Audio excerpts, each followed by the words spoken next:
yourself. Now, I want to start off with that and saying that you're never unarmed. And what do I mean by that? I mean, that is a mindset that you have, that you were never unarmed.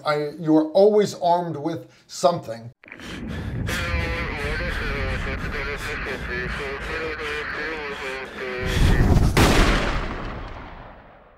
Hey gents, welcome back to Tactical Rifleman. This video is brought to you in part by Sportsman's Guide. Check out their website, lots of great stuff. That's where we get a lot of our stuff. Hey, this week I want to talk about not just situational awareness and personal defense, but specifically we're going to talk about improvised weapons. I'm a big believer in a armed population is a polite population. You know, I carry a concealed pistol, knives galore, everything. I'm even a bigger believer in training because knowledge will always be your best weapon. It'll be your best tool, right? So get out there, get real training. Don't just soak up these internet videos, but we're gonna give you a little bit of a taste of it here. People think improvised weapons like these, this is a pen, okay, but it is designed to be a weapon. You can use it as a little coup baton. There's lots of different strikes you can do with it. This isn't really a improvised weapon. It's more of a low visibility, pre-planned ahead of time weapon. Same thing with like an ASP. This is ahead of time. You've made the conscious decision to bring this with you. So think of this in terms of if you were to fly on an airplane, obviously you can't take this stuff with you. They're not going to let you fly with this. However, they will let you fly with this pen here. All right. So, you know, I'm big on knowing what correct is, right? What is a correct tourniquet? And then when you don't have the correct tourniquet, what made that tourniquet correct? And then you can figure out how to improvise it yourself. Same thing with weapons, right? So I know a knife, right? I love my knives. I know different strikes with it. Most people do. If you don't, you need to get out and get a good knife fighting class. Cali, Scrimsma, lots of great courses out there. A lot of times you can't, obviously you can't carry this on the airplane. However, have you ever like gone right outside the airports, those little tourist towns, you get off the cruise ship, wherever it is, you go to those little shops right there, you can buy cheap pocket knives everywhere. You go down into Mexico, wherever they, right outside, right next to the $10 Oakley sunglass knockoffs are pocket knives. So anyways, arm yourself as soon as you get there, right? If you have the presence of mind to do that. Now, let's say you don't have weapons with you. Brings us to improvised weapons. Remember, State Department, FEMA, everybody, they teach run, hide, barricade, and fight. And I agree with that process, right? If there's an active shooter, an attack somewhere at the mall, wherever. But we're going to cover that more in another video. But for right now, you've ran, you've hidden, you've barricaded the door, and they're still beating it down. You're unarmed. You need to arm yourself. Now, I want to start off with that and saying that you're never unarmed. And what do I mean by that? I mean, that is a mindset that you have, that you were never unarmed. You were always armed with something. Right? An example of that was I was flying to actually go teach this once in Las Vegas. And while I was flying on the airplane, it's this one, I actually took the Sky Mall catalog out of the seat in front of me and rolled it up real tight. And I put a rubber band around it. You can carry rubber bands on airplanes. Now it's got duct tape on it to hold it for classes. But guys, if you roll this tight enough, you can break a brick with this thing. Now imagine what that would do to some guy's head. Right? It will hurt. It will tear them up.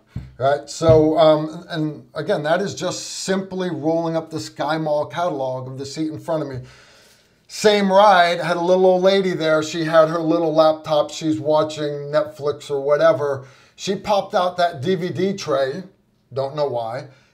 She wasn't watching any DVD, but it was one of those thin laptops that had the curved DVD tray.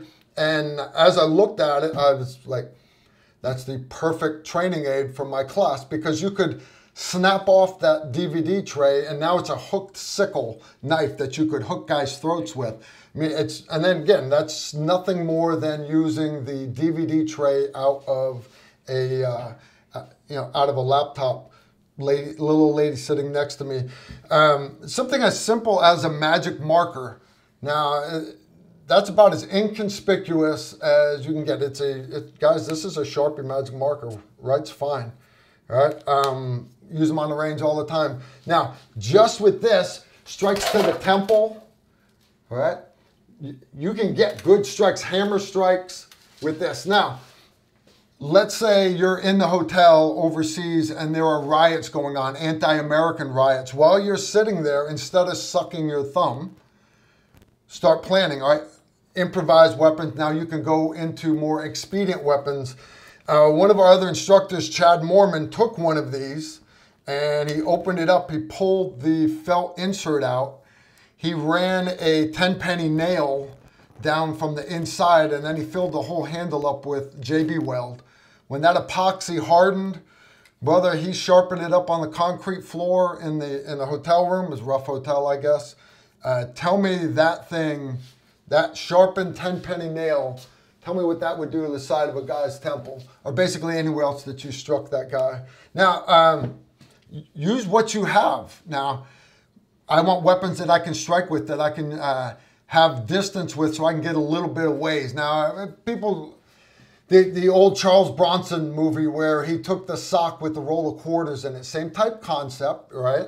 What I did was I took a large ball bearing and some 550 cord, and while I sat in the back of a class, while Chad Mormon was teaching the improvised weapons class, I made basically a slap that would kill you if it hit you upside the head. This thing, without even trying, I'm tearing up my table with this thing. It's a lot of weight.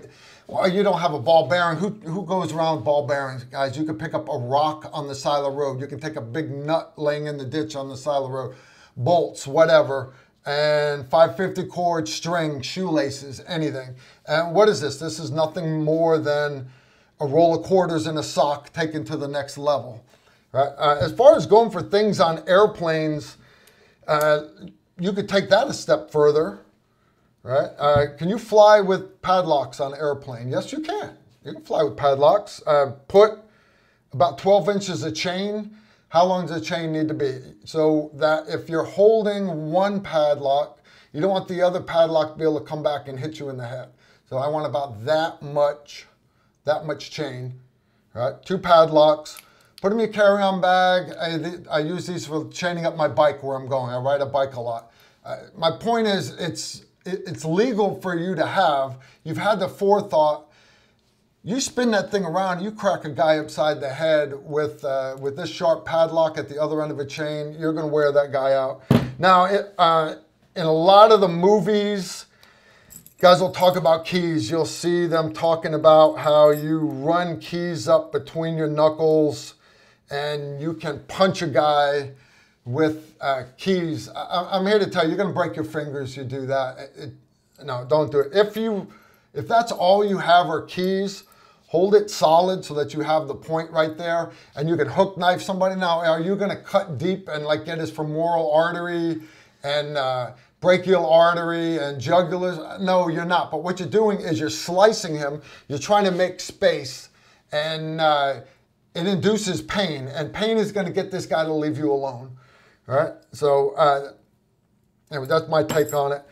There are guys that sell, this is an actual sold credit card multi-tool. It even comes in a little plastic case. It is razor sharp on one edge. Razor sharp. Now, you put that in your wallet, and chances are, when they go to x-ray your bag, they may not bug you. But if they check it, brother, that's a weapon. You were trying to take a weapon, a razor blade, onto a plane. No, that's, brother, you're breaking the law and you're doing it on purpose. You don't need it. There are, and it's very common, a lot of people, they use the metal business cards. I've had buddies that say that the metal business cards cut up their wallets. Why do they cut up the wallets? Because they're sharp. This is a metal business card from Product Development Manager, T&E Services, Firearm Training. Okay? So one of the pile of thousands of business cards I have, keep a metal business card in your wallet, because there are lots of great strikes that you can do with these. You can hook knife with these. You can cut a guy with this. You really can. They're great weapons. Now in the movies, who was that other one? Did Smokey and the Bandit. I don't even know his name. Some knucklehead. He's in the movie, pulls a credit card out, and he starts slicing guys' throats and everything with a credit card. Brother, it doesn't work. It doesn't work like that. So obviously these are not a weapon. No, actually they are. They are. He's just using the wrong attack with it. You can take that credit card. This is actually like a restaurant gift card. You use a hotel room key. Instead of hook knifing with it, that doesn't work. Cup it in the bottom of your hand and make just a little V at the bottom of it. And now what you're doing when you're hammer striking the guy, you're actually digging out chunks of meat. Every time you strike that guy, you're digging out a chunk of meat. Now, are you getting deep enough to hit vital arteries and organs? No, but I'm here to tell you, brother, you start digging out a couple chunks of meat on this guy, banging him on the arms, head, he's gonna go look somewhere else. He really is. So anyways, that's about it, about what I want to cover. I don't want this video to be too long, but you see what my point is. It's you're never unarmed, and that's a mindset. That's a decision you need to make ahead of time. So when that attack happens, you've got that choice. You can suck your thumb and wait for the cops to come, or you can step up to the plate and accomplish the mission. Because the reality is, your wife, your daughter, your son, whoever it is standing around you, they're going to look up to you and they're going to expect you to save the day. And either you're going to do it or you're not. So anyways, get out of the house and get some real training out there, and keep this in mind. Improvised weapons, it is a mindset. You're never unarmed. Anyways, that's all I got this week. Y'all take care. Shoot straight.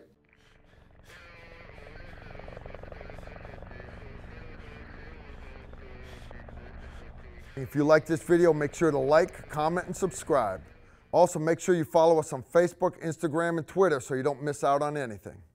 If you like the shirt that we're wearing in the video, you can get it in our store.